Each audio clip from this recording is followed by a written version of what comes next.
উম্মতের মাঝে সত্য যাদের আছে তারাও নিষ্পাপ, তারাও যাইবে না হিসাব জান্নাত। সুতরাং আমার নবী নিষ্পাপ জগতের সম্রাট, এরপরেও যারা আমার নবীর দুঃসন্ধান করে আগের যুগের পাখির কোথায় আইল, এখনের যুগের পাখির এড়িয়ে লইয়া যেহেতু এখন বাধা করে কিতাব পড়া লাগবো, বাধা করে হাদিস পড়া লাগবো, আগের তারা করতে চলতো না, পাখিদের জবাব দেওয়া লাগতো না, রাখতো না, বাধা না। ওই নবী গুনাহগার কোরআন শরীফ বলে আপনি কি জানেন যারা রোগ করতে যাচ্ছে ওই কোরআন শরীফ আল্লাহ নবীর প্রতি নির্দেশ জারি করেছেন, ওয়াস্তাগফিরু, তওবা করো। إذا جاء نصر الله والفتح ورأيت الناس يدخلون في دين الله أفواجا فسبح بحمد ربك واستغفره আমার নবী আল্লাহ হুকুম দিয়েছেন তওবা করো, মাফ চাও, মাফ চাও। আল্লাহ বলেন বুঝা গেছে সাধারণ একটা মানুষের নির্দোষ একটা মানুষের উপরে মাফ চাও, মাথা না তুমি আজীবন নির্দোষ মানুষের মাফ চাও, যে দোষী তারে বাবা মাফ চাও, বিচারকে যে দোষ করে তারে বাবা মাফ চাও, যে দোষ করে না তারে কোনোদিন মাফ করতে নাই। আল্লাহ তাআলা আমার নবীর তওবা করো, ইস্তিগফার করো, মাফ চাও, এই সবটাই প্রমাণ করে নবীর গুনাহ আছে। স্বীকার হলে মানি যাই নেই, তার কথা মানি নেওয়া লাগবো, তার কথা মানলে বেকার যায়, তার কথা মানলে বেকার যায়, যায় এটা কত হবে ভাই? এই কোরআনের মাঝে আল্লাহ তিনটা নিয়ামতের আলোচনা করেছেন।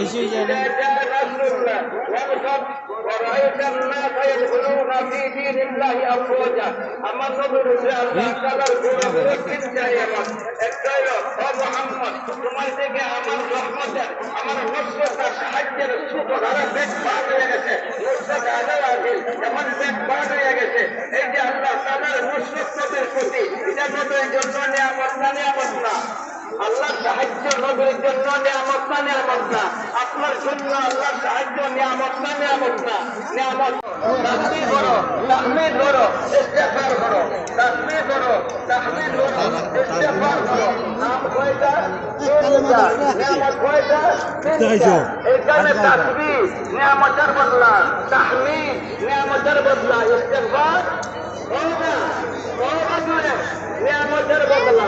ইস্তিগফার দেখে সুকুমটাই বুঝে নিছে আমার নবীর গুনাহ আছে, এখানে ইস্তিগফার আছে নিয়ামতের বদলা, ইস্তিগফার গুনার বদলা আছে না। এর দ্বারা বোঝা গেল ইস্তিগফার শুধু গুনার মোকাবিলায় না, নিয়ামতের মোকাবিলায় আছে না নাই? আছে না নাই? আমার নবীর ব্যাপারে বুখারী শরীফের মাঝে আছে আমার নবী 70 বার 15 লাইন আছে 100 বার তওবা করতা, আর ওর থেকে নবী 100 বার গুনাহ করতা না, গুনাহ নাই, গুনাহ গুনাহ নাই। এই শূন্য মাআইশা সিদ্দিকা রাদিয়াল্লাহু তাআলা আনহার ঘটনা অনেক সূত্র। মাআইশা সিদ্দিকা রাদিয়াল্লাহু তাআলা আনহা যখন দেখলাম আমার নবী নামাজ পড়ে, লম্বা নামাজ পড়ে, বেশি সময় নামাজের মধ্যে দাঁড়িয়ে থাকলা, একলাস লাগে সেও নামাজ পড়ে, এত দীর্ঘ সময় নামাজ পড়ে, দাঁড়াইতে দাঁড়াইতে আমার নবীর ভাব ভুলে যেত, মাঝে মাঝে আমার নবীর ভাব ফাটে যেত, এত লম্বা সুবিধা করতা। সাহাবায়ে কেরামের বর্ণনা 50 আয়াত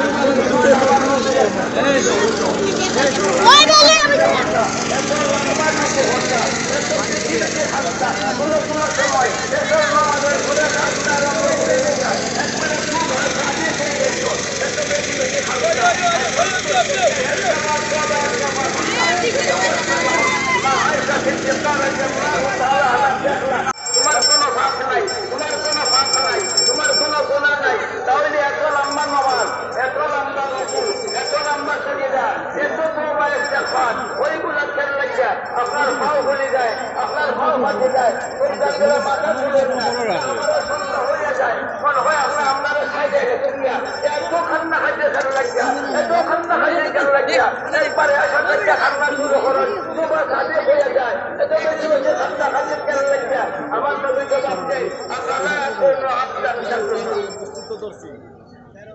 আমি কি আল্লাহর শুকরিয়া আদায় করতাম না? এই যে আল্লাহর এত বড় নিয়ামত আল্লাহ আমারে দিলেন, সারা দুনিয়ার সকল সৃষ্টির নিয়ামত যদি এক পাল্লা তোলা যায়, আর আমার নবীর যদি আল্লাহর নিয়ামত, এই নিয়ামত যদি আরেক পাল্লা তোলা যায়, আমার নবীর নিয়ামত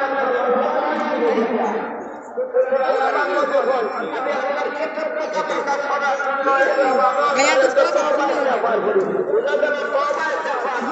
গুনার মোকাবেলা না, বরং শুকরিয়ার জন্য ইস্তেগফার আছে না নাই?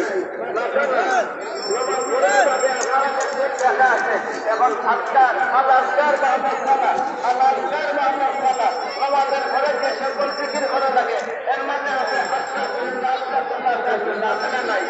নামাজ পড়ে পড়ুন আস্তাগফিরুল্লাহ আস্তাগফিরুল্লাহ আস্তাগফিরুল্লাহ নামাজ আচ্ছা, তুমি দিও আমি আসি।